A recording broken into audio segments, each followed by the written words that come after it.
Hola mi gente. Welcome or welcome back to Cat and Too Many Books. I'm Cat. I'm going to preface this by saying forgive me if you hear snoring in the background. Bonnie's right here and she won't go anywhere else. So she will be here during this video. Catch a glimpse of her.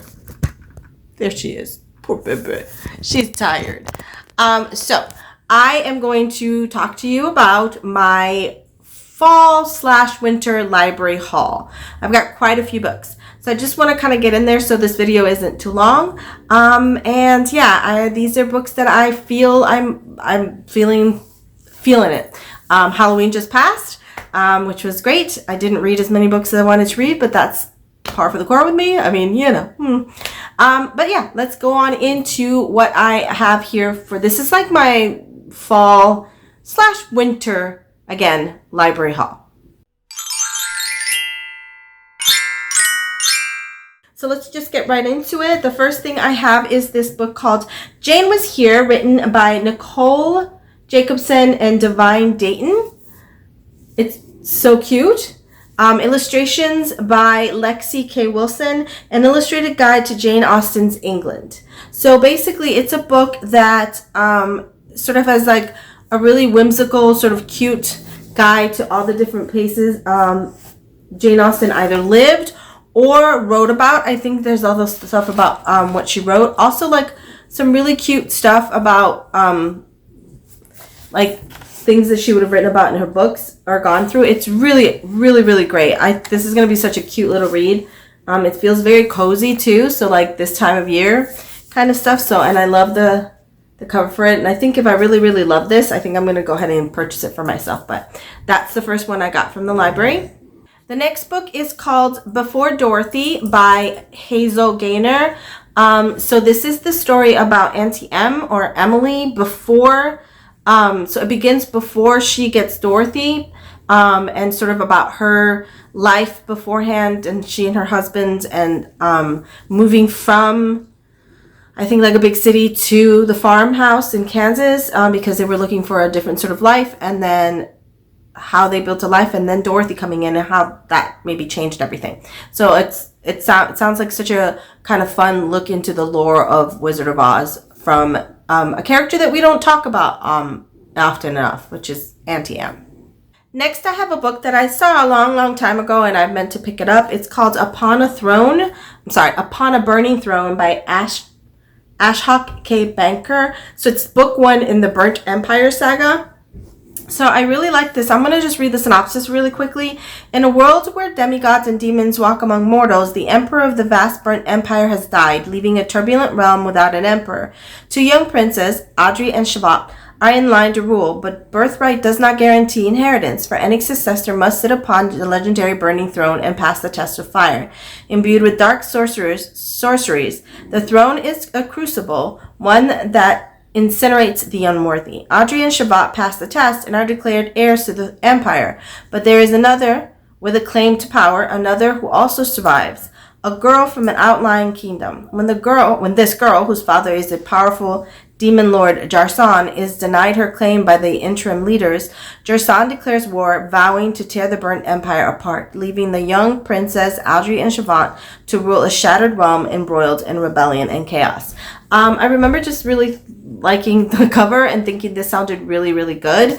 And I don't know, yeah, sounds like really good speculative fiction, fantasy. And yeah, I'm going to definitely give it a go. Has a lot of different stuff in it. It's a really big book, though. I think it's like, how many pages now? And it's part 1, so I may not love it. Who knows? Hold on. I'm trying to figure out how many. It's 662 pages. That's a tome. So I don't know. We'll see. We'll see about this one. I just have actually kind of wanted to take a look at it for a while. So next, I have a nonfiction, which is probably my only nonfiction in this pile. And that is The Man Who Invented Television, Desi Arnaz, The Man Who Invented Television by Todd S. Purdom. I think we really talk about Desi's life. I think they touch upon his life as an aristocrat in Cuba before the revolution, and they have them having to flee, and then how he came to America and really pioneered television. Like, he came up with the setup for what we still use today for sitcom comedy, the 3-camera setup. That was his invention, his idea. I know that he and Lucy, put together Desilu Productions, and that they produced a lot of works that other people wouldn't give a chance to. So it really talks about how smart he was, and I think, and what a pioneer he was. But I think it also touches upon his sort of flaws and his sort of I don't know what the word it is. I have it in the tip of my tongue, but I don't really know what word I want to use. Vices. That's the word. And the vices to sort of take him down, which really like sort of hurt him, which were women and drinking. And so, yeah, I'm really excited to kind of look into it, because I'm really, really interested in Desi's story. You hear a lot about Lucy, and she was magnificent, but he was also quite interesting, and a very flawed man, but not a bad man, just a very flawed man. So, or at least I don't think he was a bad man. I'm going to have to definitely read this and then maybe do some more research. But I'm really interested in learning more about this this particular time in television, and specifically Desi Arnaz.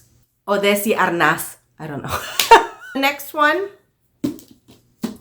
next one I picked up because I went to a book festival in October in Winston-Salem, and I actually went to a panel with this author, and I just really, really was fascinated by the story behind this book. And it is Whatever Happened to Lori Lovely by Sarah McCoy, which is the story of a person named Lou who is trying to finish their thesis so they can graduate, and decide they're going to write their thesis on their aunt, who was once a rising rising movie star. Like, she was a movie star, like the it girl of the time, and gave it all up to become a Benedictine, cloistered Benedictine nun.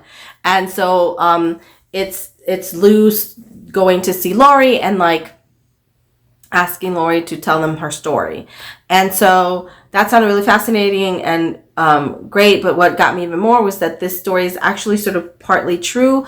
The character of Lori Lovely is based on 3 actresses from the 50s and 60s, and specifically one actress who did become a nun, and who the author Sarah McCoy actually struck up a friendship with when she was inspired by her story. So I just thought sounded so fascinating and so good, and it's definitely one that I want to read sooner rather than later.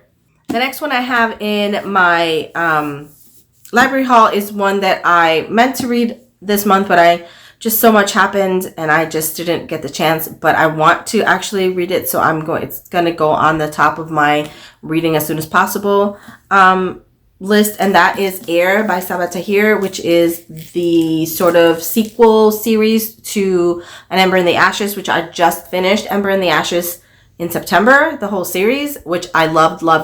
It's become one of my favorite series. And it picks up 20 or 25 years later with a few, it's new characters that are leading, but some of our characters from the previous series are in it. Specifically Helene, because this one of the main characters here is her nephew. And so it sort of follows him and 2 or 3 other characters. And yeah, I'm excited to get back into this world. I really, really, really love the world that Sabaa Tahir built. I really love those characters, and I'm really happy that I get to see them again, but I'm really happy that I'm going to get to know new characters. So I'm sure it's going to be really good, and I'm excited to read it. Next, I have one that I heard from a couple of the horror channels that I follow, and it sounded so good. It's The Butcher's Daughter, the hitherto untold story of Mrs. Lovett, a novel by David Dimchuk and Corinne Lee Clark. So this is obviously, if you know the story of Sweeney Todd, the musical, Mrs. Lovett was Sweeney Todd's accomplice who did all the dirty work for him. And this is supposed to be her background, her story, to tell how she got to where she got to in the story that we know her for. But what really got me, this is told in sort of epistolatory multiple sort of media things. I think there's newspaper clippings, diaries, things like that, that tell the story. So I love reading that kind of format in a story. Epistolatory is one of my favorite formats of writing and reading. So so really interested in kind of seeing what they do with the character of Mrs. Lovett, because I think she's probably the most interesting character in the actual Sweeney Todd world. Next, I have Atmosphere by Taylor Jenkins Reid, which I've had on my I Want to Read forever and a day. My favorite book is The Seven Husbands of Evelyn Hugo by Taylor Jenkins Reid. I had a friend say that this is, they said better, I can't imagine, but I'm going to say probably equally as good. So, and this is a sapphic love story told in space, basically. So that's enough for me. So yeah. So the next book I have is The Cemetery of Untold Stories by Julia Alvarez. Julia Alvarez wrote In the Time of the Butterflies, which is sort of a fictionalized telling, It's historical fiction, but it's sort of fictionalized story of the Mariposas, the sisters, the rebel sisters from the Dominican Republic who went up against Trujillo. And were assassinated for it. And so I remember reading In the Time of Butterflies a very long time ago. And then I read how the Garcia sisters, what was it? How the Garcia sisters, I'm trying to remember how the Garcia sisters, how the Garcia girls lost their accents, which I read, which was a vignette about three sisters, the Garcia sisters, and them moving from the Dominican Republic to the United States and everything they lost and all of the struggles. Love that book. It was really good. I saw this a while back and I've been meaning to read it. And the story is about a writer who has a friend writer who dies without having finished their book, and she begins to sort of panic about what's going to happen to her stories if she dies without finishing them. And then she does this weird thing. I don't want to say weird, this atypical thing, this strange thing, that she buries her stories when she doesn't want to finish them. And so the stories start to come to sort of life. The characters and stuff start talking to each other. It's very magical realism, because that is actually something Julia Alvarez dabbles in. I think this will be a good time to read this. This feels like the time of the year that this might be something I could get into. Next is my very, very first book from this author. I picked up Such Sharp Teeth by Rachel Harrison. I know a lot of people talk about Cackle a lot, and she just had a new one that I think I got from Book of the Month, so I have it over there, which is Play Nice. I think that's a haunted house, and then I think Cackle's witchy. But Such Sharp Teeth is about werewolves. I'm really getting back into that werewolf lore this year. I think it's something I'm going to want to read a little bit more about. So I think it's about a woman who is on the road and hits an animal and then is attacked, and then she obviously becomes, I think she was attacked by a werewolf, and then she's becoming a werewolf.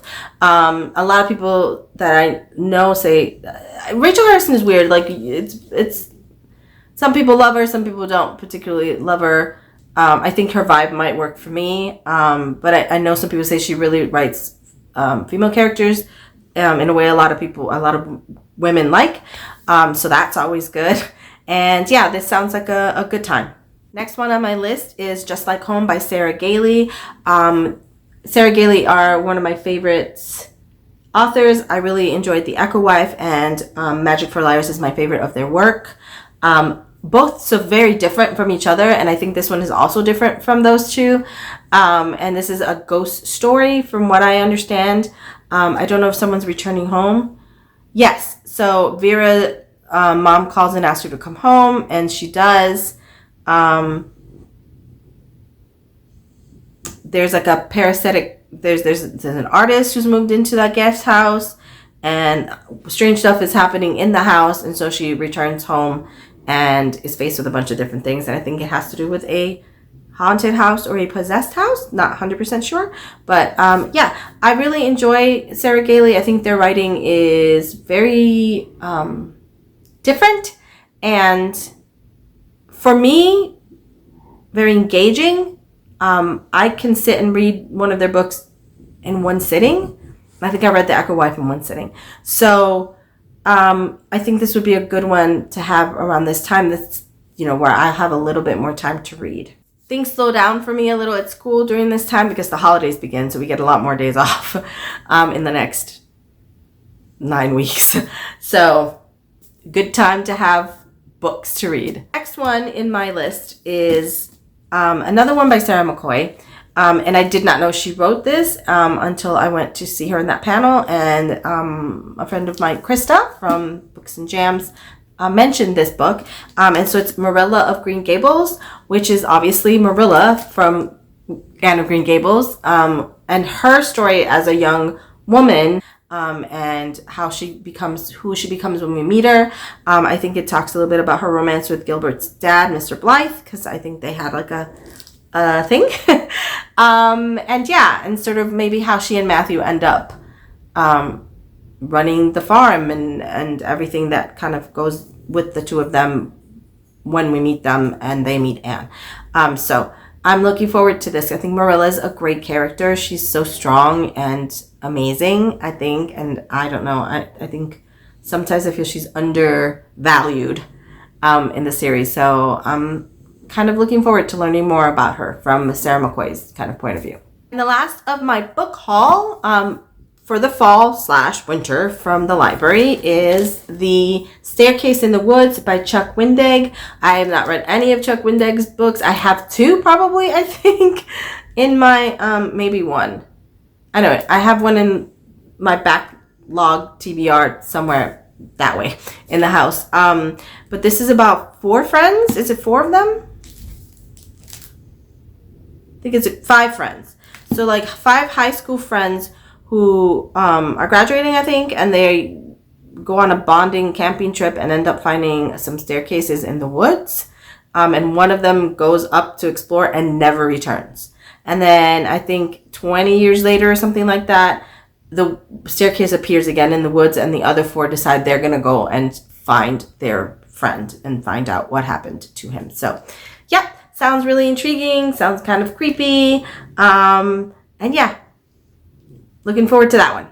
All right, so that was it for this library book haul. I am going to hopefully get to some of these during the fall/winter. Probably not all of them, but definitely some of them. And yeah, that'll be good. And I think that's all for now. I hope you guys are doing great. Please subscribe. It really helps the channel. Leave a comment, just like it. Leave me a little bit of a we're smack in the middle of our fall, so we're about to head to Thanksgiving. So if you want to leave a little turkey or a bird or a leaf or something in the comments, that would really, really help me a lot. And hopefully I will see you guys in another video real soon. Bye.